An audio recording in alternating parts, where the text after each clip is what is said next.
Hi, Karen Coy Parker here with your weekly Human Design Evolution Report. I've got so much to unpack this week that I'll probably have to break this down into a couple of shorter videos. So let's start first with part one, the sun and the earth. The sun this week is lighting up the gate 54, the gate of divine inspiration. The earth is lighting up the gate 53, the gate of starting. These are both really powerful initiating energies. But as always, anytime we deal with the energy of starting things, we always have to factor in the idea of right timing.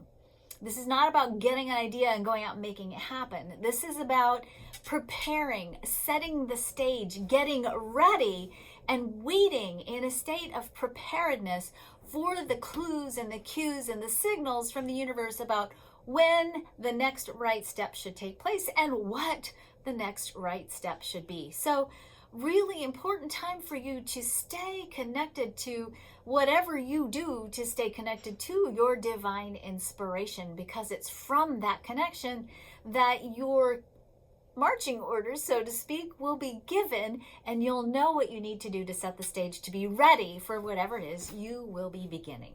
Now, we can't talk about initiating this week without going back and looking at what got initiated last week. Last week was a pretty intense quality of energy. It had a huge potential for tension and fighting. Now, when we talk about archetypes, I want you to remember that archetypes are simply neutral options. They are ideas that don't necessarily have meaning associated with them other than the definition of what they are. Everything in the human design chart or everything in astrology is an archetype. It's a potential, and potentials can be expressed on a spectrum.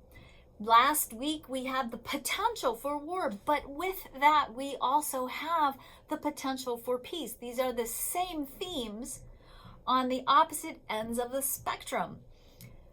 We learned last week from the tension that we experienced what we really want to be fighting for. The energies of last week were driver energies. They were giving us that push to discover, where do we want to be putting our energy? What do we really want to be committing to? What is truly valuable? And what do we need to hold a vision for as we move forward into the future and begin the process of setting the stage this week for building the foundation of our dreams? That's the high potential. That's the highest potential, and certainly for all of us who are collectively steering the future of this planet by virtue of our own connection to Source, the most important thing we need to do in this time of potential disruption and upheaval is stay connected to Source, our Source, and in conjunction with that, with our right place in the cosmic plan. You are a once-in-a-lifetime cosmic event. You have an irreplaceable, vital, and unique role in the cosmic plan that only you can fulfill.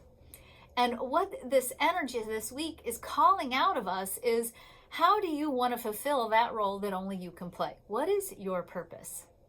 If we look at the circuitry of where the sun's energy is this week, the 54 is the starting gate in the circuitry that is responsible for business. So as we go through this cycle of upheaval and exploration of what's really valuable, we're looking at this in the context of power, ego, resources, money, commerce, integrity, and all these themes that we associate with doing business.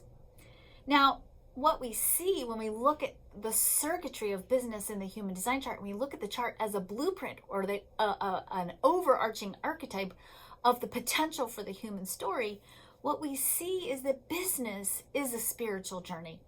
It is the process of translating a divine inspiration, a dream, into a reality.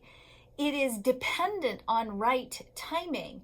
And when the timing is right, the role of business is to help people transform pain into something of greater value, something that supports them in realigning with their own sense of power and gives them the resources to endure sustainably. That's the role of business. It is here to amplify and accelerate the quality of well-being in the world. And when business doesn't serve that role, when we look at things like corporations, which, by the way, the archetype for corporations doesn't exist in the human template. It's not a human thing. So when we start giving corporations identities, as we do in America, that's a violation, an unnatural definition of business. Business isn't an entity. It's not rooted in an ego.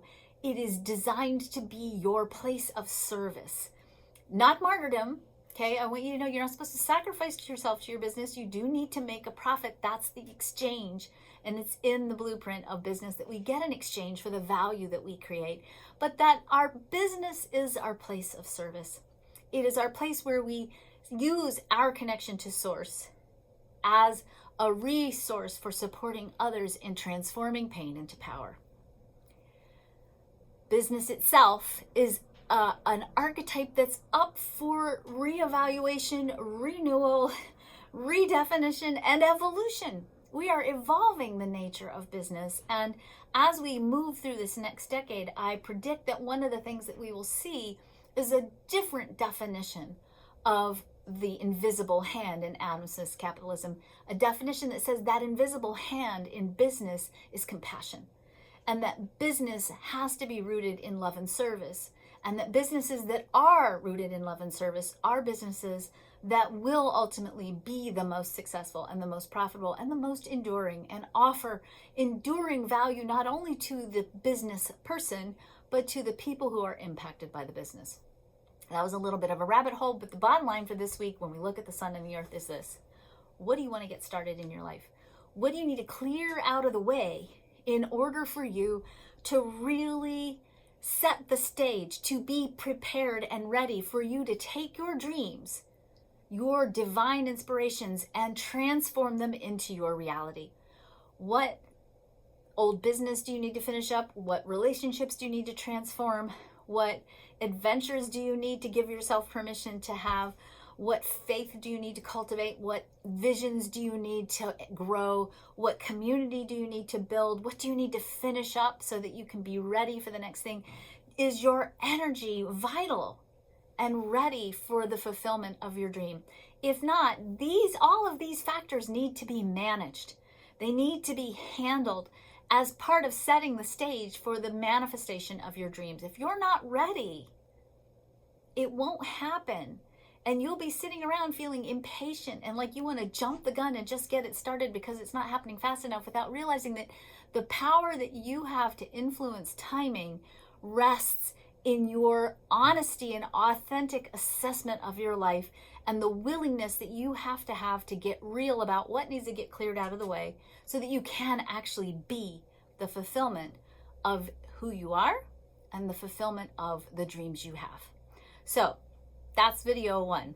Get ready to get started. Get ready to set the stage. Clear everything out of the way that is keeping you from getting things started.